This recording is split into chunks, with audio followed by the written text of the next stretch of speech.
Alright, I'm going to be talking about the reaction test. I don't have another person to actually demonstrate the test, so I'm just going to kind of talk through it.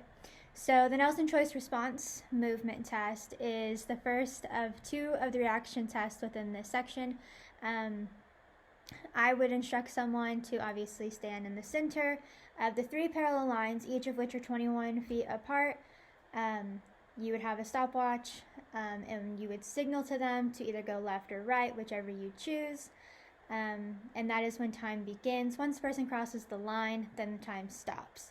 So signalment towards the person beginning would look very similar to ready, wait 1 or 2 seconds, and then wave your arm with the stopwatch, either left or right, and the person would begin and you would take their time.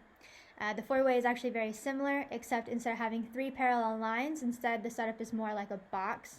So you would want to stand in the center, and you would have a line to your left, right, front, and back.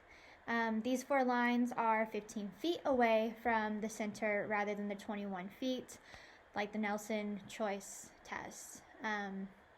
Very similar way of signaling to go.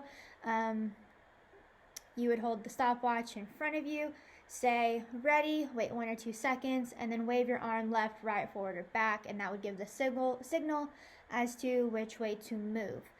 One key here that I would kind of recommend is that when signaled to go backwards, it's probably better to pivot and sprint forward towards the back line rather than try and backpedal, just because it's going to kind of take more time for you to actually go back into a back pedal rather than just do that quick pivot and go.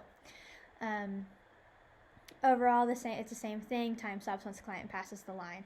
Overall, when it comes to scoring, both tests are actually scored by taking the average of the overall, no matter if it's left, right, or the four-way, all four, left, right, forward, and back. You would take the average score completely, and then that would be the score. It would be the overall reaction time according to the test.